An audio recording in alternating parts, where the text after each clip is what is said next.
Hello students, कैसे हैं आप सब। मैं आशा करता हूँ आप सब अच्छे होंगे और आपकी पढ़ाई बहुत ही बेहतरीन तरीके से चल रही होगी। और मैं आपके लिए बहुत ही आसान तरीके से, आसान भाषा में एक चैप्टर फिर से लेकर के आया हूँ जिसका नाम है उत्तक। और हाँ बच्चों, ये उत्तक चैप्टर पैक एग्जाम में हर बार आ रहा है और इससे अधिक क्वेश्चन देखने को मिल रहे हैं। तो इसलिए बिल्कुल भी इस वीडियो को स्किप ना करें और एक एक बात को बहुत ही गहराई से सुनते जाए, समझते जाए। और लास्ट में मैं इसमें इतने इंपॉर्टेंट क्वेश्चन बताने वाला हूँ जो सीधे पेपर में आपको देखने को मिलेंगे। तो यदि आपको भी अपने अच्छे नंबर बढ़ाने हैं तो कमेंट में जल्दी से लिखिए कि अगला चैप्टर कौन सा हम लेकर के आए। चलिए बच्चों, और सभी आप कमेंट में लिख दीजिएगा अपना नाम और आप कहाँ कहाँ से वीडियो को देख रहे हैं, ताकि मुझे पता लग जाए कि बच्चे कहाँ कहाँ तक हमारे चैनल से जुड़ रहे हैं। ओके बच्चों, और जिन बच्चों का रिजल्ट अच्छा आ रहा है कक्षा 9 या 10 में, तो उनको उनको 11,000 रुपये से सम्मानित किया जा रहा है।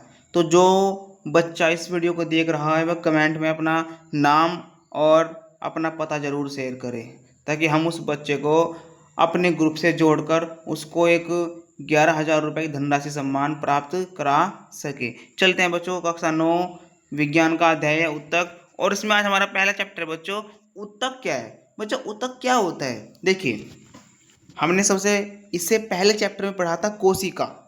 अब क्या टॉपिक है हमारा उत्तक। उत्तक क्या है बच्चों, समान संरचना और समान कार्य करने वाली कोशिकाओं के समूह को, जिनकी समान संरचना और समान कार्य करने वाली कोशिकाओं के समूह को क्या बोलते हैं बच्चों, उत्तक कहते हैं या टिश्यू कहते हैं। और टिश्यू किससे मिलकर के बनते हैं बच्चों, तो आप मुझे कमेंट में लिख करके जरूर बताएं कि टिश्यू या ऊतक किससे मिलकर के बनते हैं। देखते हैं कौन बच्चा सबसे पहले बताएगा, किसका कमेंट सबसे पहला आएगा। और जिस बच्चे का कमेंट सबसे पहला आएगा उसको 5,000 रुपये की धनराशि इनाम दी जाएगी। पौधे में जाइलम और फ्लोएम तथा मनुष्य में पेशीय उत्तक। इसका क्या है बच्चों, ये एग्जाम्पल समझाया मैंने आपको कि पौधों में उत्तक किस रूप में होते हैं, जाइलम और फ्लोएम के रूप में, और मनुष्य में पेशीय उत्तक। छोटा सा चित्र है, देखिए समान कोशिकाएं हैं, क्या कहलाएगा, उत्तक। बहुकोशिकीय जीवों में उत्तक क्यों आवश्यक है। बहुकोशिकीय जीव क्या होते हैं, जरूर कमेंट में लिखिएगा।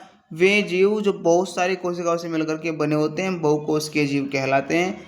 लेकिन हमारा जो क्वेश्चन है बच्चों, हमारा क्वेश्चन है कि बहुकोशिकीय जीवों में उत्तक क्यों आवश्यक है।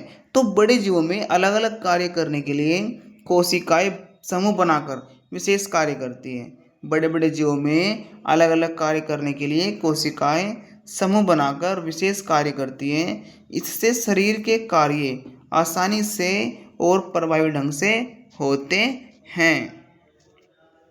आगे देखिए उदाहरण, मांसपेशियों की कोशिकाएं शरीर को गति देने में मदद करती है। ये क्या है बच्चों इसका, ये एग्जाम्पल है इसका। पौधों और जंतुओं के उत्तकों में मुख्य अंतर क्या है। जो बच्चे पौधे और जंतुओं के उत्तक हैं उनमें मुख्य अंतर देखना है हमको क्या है, आइए जानते हैं। पौधे एक स्थान पर स्थिर रहते हैं। जो पौधे होते हैं वो एक स्थान पर स्थिर रहते हैं, इसलिए उनमें सहारा सहारा और वृद्धि से जुड़े ऊतक अधिक विकसित होते हैं। आपको पता है जो पौधे वो एक जगह खड़े रहते हैं, लेकिन बहुत ही कम वो आंधी तूफान में गिर पाते हैं, वरना गिर नहीं पाती। इसका रीज़न क्या है, जो उनके सहारा और वृद्धि से जुड़े ऊतक वो अधिक मजबूत होते हैं और विकसित होते हैं। जबकि जंतु चलते फिरते रहते हैं, इसलिए उनमें गति और नियंत्रण से जुड़े ऊतक अधिक विकसित नहीं होते। ओके, आइए जानते हैं पादप ऊतक क्या है। बच्चों हम पादप ऊतक की बात करेंगे। अब पादप ऊतक कितने प्रकार के होते हैं, तो आप एक लाइन में कहेंगे कि सर पादप ऊतक 2 प्रकार के होते हैं। पहला है विभज्य ऊतक ऊतक और दूसरा है स्थायी ऊतक। डायग्राम भी आप छोटा सा बना सकते हो। पादप ऊतक कितने प्रकार के होते हैं, 2 प्रकार के। पहला है विभाज्य ऊतक और दूसरा है स्थायी ऊतक। आइए जानते हैं बच्चों विभज्य ऊतक क्या होता है। बच्चों ऐसे ऊतक जिनकी कोशिकाएं लगातार विभाजित होकर, विभाजित मतलब टूटकर जिन कोशिकाओं का विभाजन हो जाएगा। ऐसे ऊतक, शब्द को देखिए, शब्द ही खुद कह रहा है विभाजित करने के लिए। ऐसे ऊतक जिनकी कोशिकाएं लगातार विभाजित होकर नई कोशिकाएं बनाती है, उन्हें क्या बोलेंगे? विभज्य ऊतक। ओके बच्चों, क्या बोलेंगे उनको? विभज्य ऊतक। जैसे जड़ और तने के बढ़ने वाले भाग। जड़ क्या होती है? ये थोड़ा एक जड़ रहती है, बहुत सारे जड़ों में वो बदल जाती है, वो टूटती है, फिर कोशिका बना लेती है बड़ी, है ना। तो देखा होगा आपने, जो पेड़ होता है उनके नीचे बहुत बड़ा जड़ों का जाल हमको देखने को मिलता है। आगे देखिए, विभज्य ऊतक, ऊतक की कोशिकाओं की विशेषताएं क्या है? कोशिका की जो विशेषता है वो क्या है बेटा इनकी? आइए जानते हैं। कोशिकाएं लगातार विभाजित होती हैं। जय जो पेड़ पौधे होते हैं ना, इनकी कोशिकाएं लगातार विभाजित होती रहती हैं। कोशिकाओं के बीच बहुत कम स्थान होता है। कोशिकाओं के बीच बहुत कम स्थान होता है। कोशिका भित्ति पतली होती है। जो इनकी कोशिका भित्ति होती है वो क्या होती है बच्चों? पतली होती है। लेकिन इनमें बड़ा केंद्रक होता है और इनमें सामान्यतः बड़ी रिक्तिका नहीं होती। ये हमने बात किया पादप ऊतक की। ओके बच्चों, अब देखते हैं आगे 7वां क्वेश्चन। विभज्य ऊतक कितने प्रकार के होते हैं? अभी हम क्या पढ़ रहे थे? पादप ऊतक। अब पादप ऊतक में पढ़ रहा हमने विभाज्य ऊतक। अब विभाज्य ऊतक भी कितने प्रकार के हैं बच्चों? तो बच्चों विभाज्य ऊतक होते हैं 3 प्रकार के। सबसे पहले शीर्ष विभाज्य ऊतक, दूसरा पार्श्व विभाज्य ऊतक और तीसरा अंतर्विष्ट विभाज्य ऊतक। तो बच्चों, शीर्ष विभाज्य ऊतक क्या है? यह पौधे की जड़ और तने के शीर्ष पर होता है। मतलब पौधे का जो शीर्ष है वो सबसे ऊपर मिलेगा या सबसे नीचे मिलेगा। जो छोर है या तो सबसे ऊपर या सबसे नीचे। तो जहाँ ऐसा ऊतक पाया जाएगा या तो जड़ में या तने में, उसे क्या बोलेंगे बच्चों?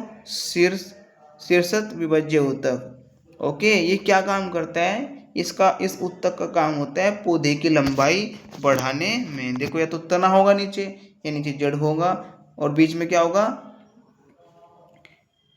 ऊपर तो तना होगा और नीचे क्या होगी बच्चों? इसकी जड़ होगी। तो ये होता है ऊतक, ये क्या काम करता है शीर्ष ऊतक? ये पौधे की लंबाई बढ़ाने में सहायक है। आगे देखते हैं, इसका एग्जाम्पल क्या है बच्चों? जड़ का सिरा और तने का सिरा।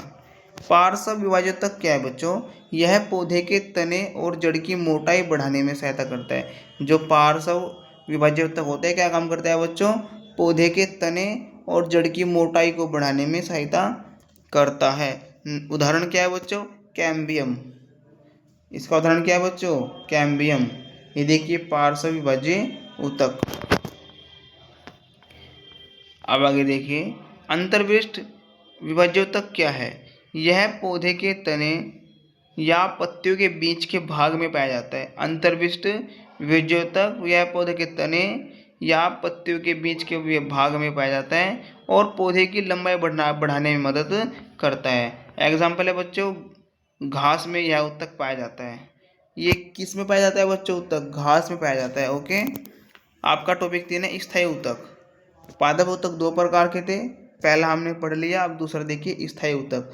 स्थायी ऊतक क्या है बच्चों? जब विभाज्य ऊतक कोशिकाएं विभाजन की क्षमता खोकर विशेष कार्य करने लगती है, उसने विभाजन करना छोड़ दिया ऊतक ने, और वो कोई विशेष कार्य करने लगेगी, तो उसे क्या बोलेंगे? स्थायी ऊतक। ओके, स्थायी ऊतक कितने प्रकार के होते हैं बच्चों?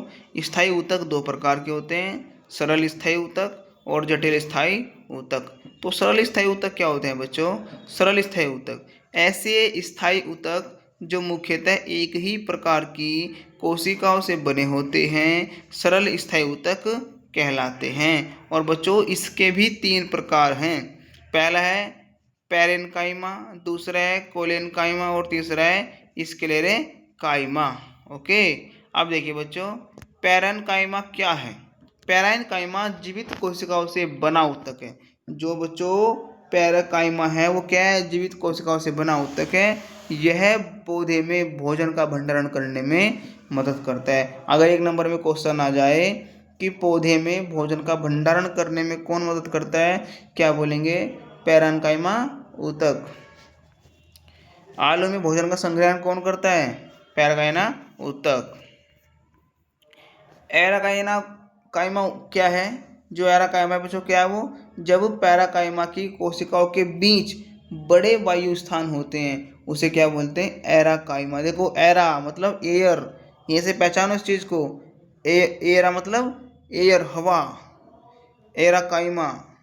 ठीक है, तो जब पैराकाइमा की कोशिकाओं के बीच बड़े वायु स्थान होते हैं तो उसे एराकाइमा कहते हैं। एग्जाम्पल है जलीय पौधों में। कार्य क्या है बच्चों? इसका कार्य है पौधों को पानी में तैरने में सहायता करता है। जो पौधे होते हैं ना वो पानी में भी तैर पाते हैं। किस कारण? इस एराकाइमा के कारण।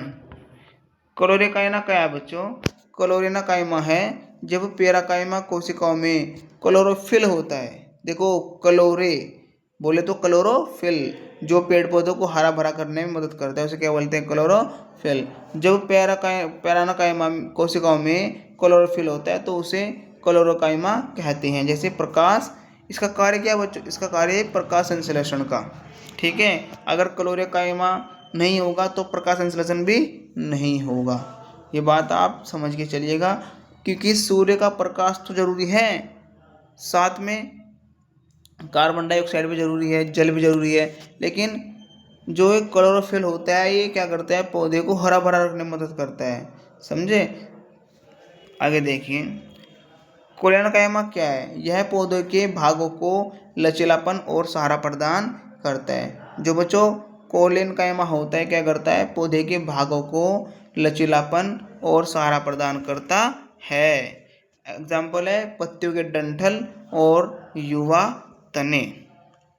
ओके बच्चों, आपने देखा होगा ना जो पत्तियों के डंठल होते हैं वो कोनों पर मोटे होते हैं। किस कारण होते हैं बच्चों?